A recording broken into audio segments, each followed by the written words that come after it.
Hey guys, it's me again, just coming on tonight. I just wanted to thank all of you for participating and chiming in. Today's topic is going to be one that was brought up by a new subscriber. The question I was posed was, what's the difference between a chosen and a starseed?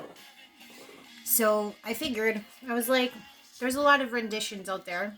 There's a lot of different versions of people's opinions on this. And now I thought I'd share mine today. The first, I'm going to start off with the chosen.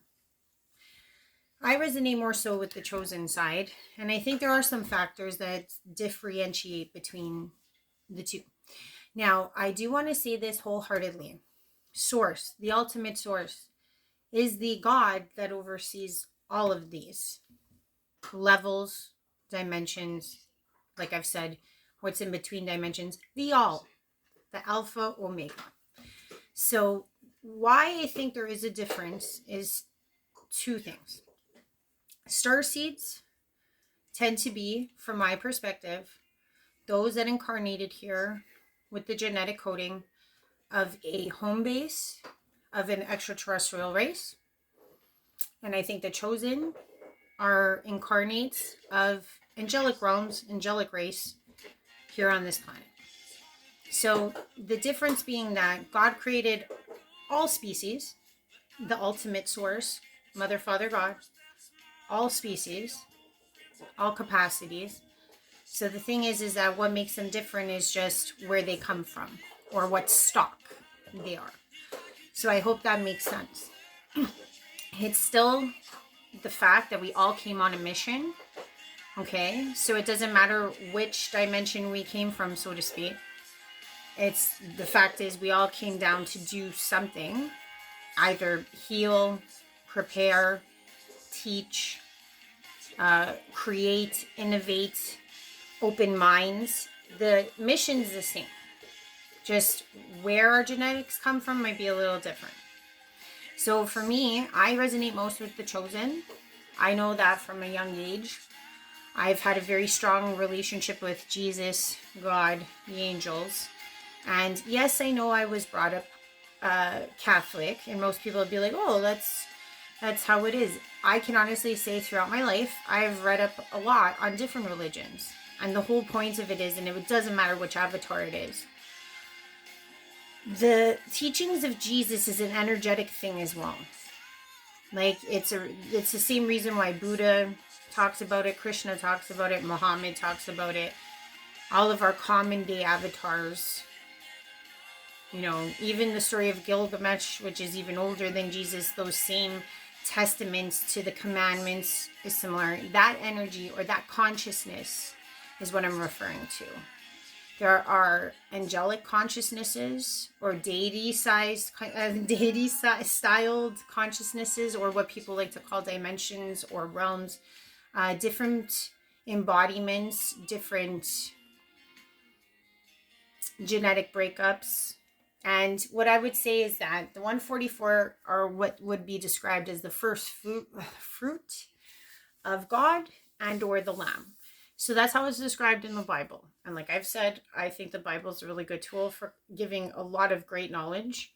However, it's not the end all be all. Now, why I say this is because there are other races that they would call cedar races out there, out yonder, or right here in a dimensional sense. What I would like to say is that if you are chosen, you tend to resonate most with Jesus and God, first and foremost.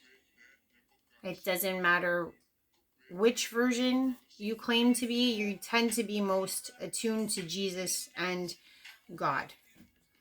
So I can say for myself, I can only give my personal opinion, but I know from a very young age, from like 4 or 5 years old on, I was very attuned to Jesus. I remember even having one of those like small Jesus photos, from like a funeral. You would get them, and I remember keeping it up and just being like, yeah, I know this guy.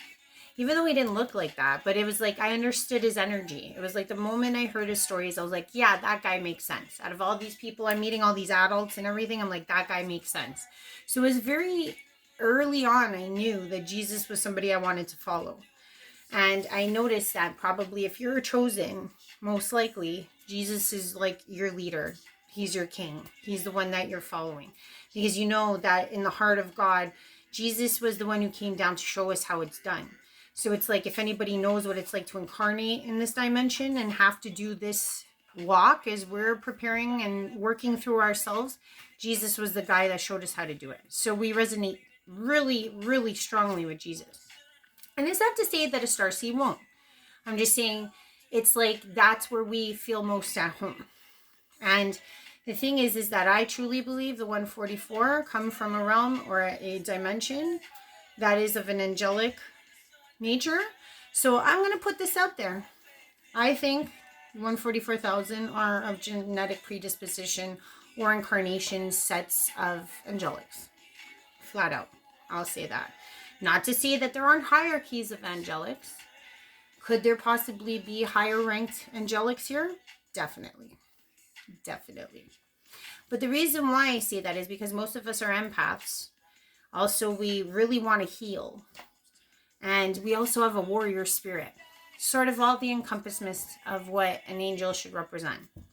And the thing is, too, is why we go through this hardship as chosens and also starseeds, but I'm sticking with the chosens right now, is because in a way we have to walk this walk to understand all of the energetic differences.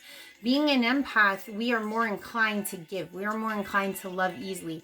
We tend to be seen as naive and foolish sometimes for the amount of capacity of love that we do truly have. Some people could see us online and think like, why are these people like just giving up everything and just walking this path and like spending? It's in us. It's innate. It's just like in our blood. We're like, you know what? We got to flip this script. Like, this is what's happening. And the thing is like, we are all walks of life. It doesn't matter what color you are. Any of you could be a chosen, but you would know this. And I truly believe, because I know I was told this long time before this whole rising began, that there was something different about me, that I was chosen. I got that. I heard that from Lord, from God.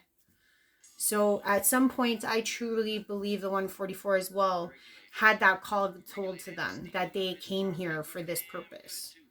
So that's my rendition of what's going on with the chosens. We want to walk in Jesus's shoes. We also, like I said, are freedom fighters as well. And I'm going to tell you a story. When I was young, I was raised Catholic.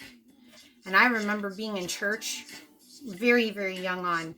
And I just remember Jesus's speeches and Jesus's words and what he was trying to do in his life. And I just remember getting up in arms inside of myself when I saw how the whole institution structure was working out. How a man was at the head, how women were kind of disregarded, and how money exchange was happening so rampantly through the whole scene. And this whole feeling like we were below and everybody on the altar was above. All of those concepts were very hard for me to swallow, because as a follower of Jesus's teachings, they were all in direct opposition.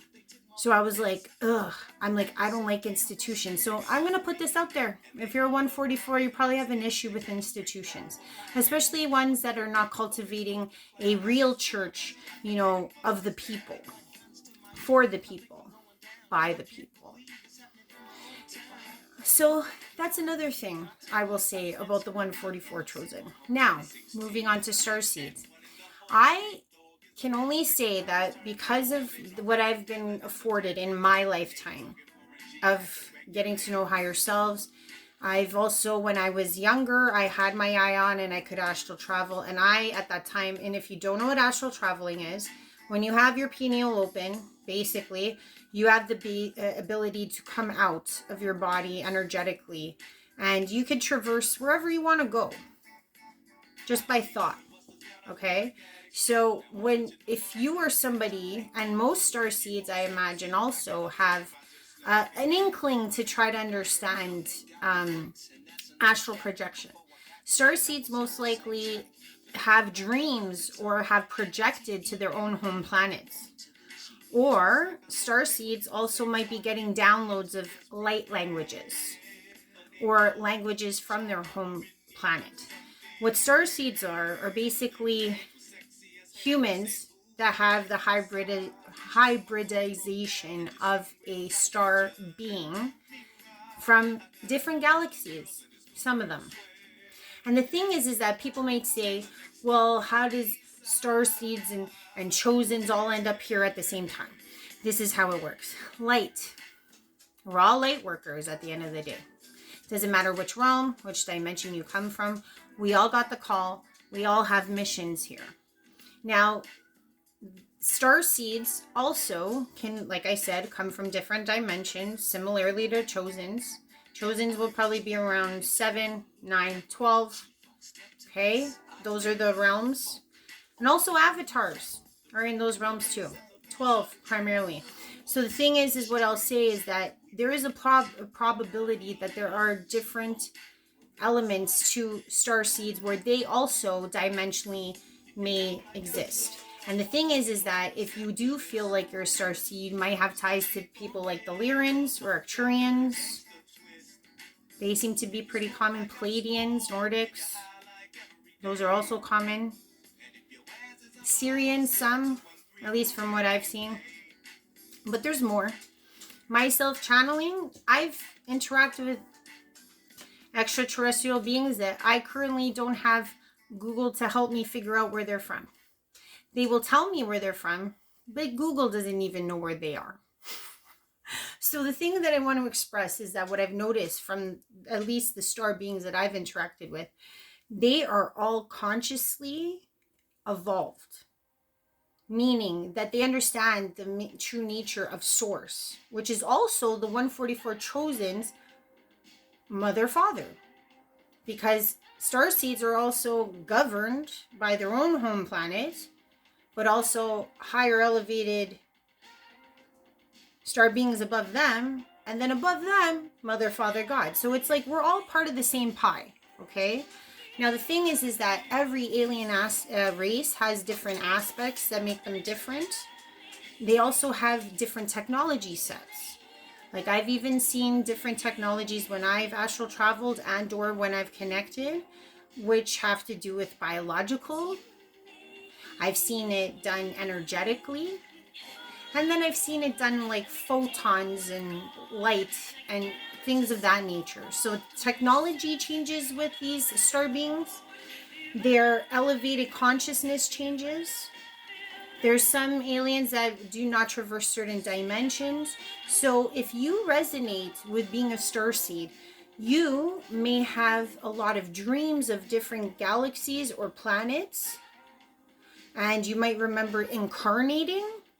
You might remember languages sets. You might even understand certain terms, symbologies from your home planet. And then at the same time, you're also on a mission, just like the chosens are. And you also may have been, groomed from a young age by your own race and even other races that participate in the same dimension and or layer of consciousness. So you may even have different interactions with different star-based beings, being a starseed. You might actually find it easier to astral project, or you might be more in the sciences and the health sciences. You might even be somebody who's very innovative for the sciences, especially if you're like working with Arcturians. Syrians, you're probably also getting some help in that respect, even for weaponization. But what I do want to say is that they are higher consciousness. They understand the gravity of love, just like the angelics do. So the thing is that the higher you elevate in consciousness, the more immersed in an understanding you do have of the higher leveled or higher octave emotions. So basically, like, you'll have lower ended species, somewhat similarly to the reptilians, the draconians, and or the grays. There's so many different versions of grays, at least from what I've seen. Some are skinny, some are fat, some have different size. Anyways, I haven't deciphered who's good and who's bad yet, but what I'm trying to say is that at least for some grays, they've kind of lost their God spark. And I'll say this about all of the beings I'm talking about. Source is a spark in all of these beings. They all have souls. Well, the grays are not, and most, at least I don't know if certain negotiations have been made yet, but I know that the Greys came even in the 50s, etc. And I think, in my personal opinion, they've made some agreements of where they could try to strip enough genetics off of this planet to try to muster some type of new genome for themselves. Because they've gotten so far away from the source God that they're just struggling. And I think that's why they've teamed up with different lower consciousness star beings. So if you're worried about being a starseed, please know you usually will be bred from a star species that is of a higher caliber and of a higher consciousness. So keep that in mind. What I will say, though, is that if you are a starseed, you were equally, just like the Chosens, going through a ascension journey. Because the thing is that we are all still in material bodies. Even though our genetics are being heightened and enlivened in this time, and certain genome sets take time, especially because, like, if you could think of it as like a processor, like a computer processor, it's like we need to add more RAM. I guess that's the best. I'm not even into computers, but that's the best way I could describe it. So all of these ascension trials and different trainings we're going through, even in dream time, all of us are getting that from our guides. Okay. So the thing is, it's like, if you're chosen, it's because you resonate more with angels, Jesus, and God. If you are a starseed, you can equally resonate with those things because you're of a higher consciousness genetic setting. So you're going to have more capacity or more inclination to attach yourself and be aware of those alien races that you may be attached to. And don't get scared about it. You know, meditate on it. Get to know it. The more you get to know, the better off you are. Like, for example, me, now that I've got in touch with some of my hires, and this is where I'm a little confused, okay? And I'll tell you guys straight out. I resonate with 144, the angelics, the most, because that was what I saw most of my life growing up. Now, some of my hires are of a different star-based, makeup. And the thing is that what I can say is that my home feels like, to me, based in an angelic realm. However, I know that I get information from my other higher selves that encompass an oversoul. So I hope I haven't lost you guys, but some of you might even be in the same boat where you do connect to your higher self or selves, and then you might be interacting with different species. And not to say that I don't feel like I have some attachment to some of them, especially from Sirius, but I'm just saying I think my home, or where my heart lies, is more so to do with the angelic realm and with God and with Jesus. But I don't know truly if we're all hybridized to the point that we encompass all of it. Maybe we're like Baskin Robbins. Maybe we are light workers who are both starseeds and 144.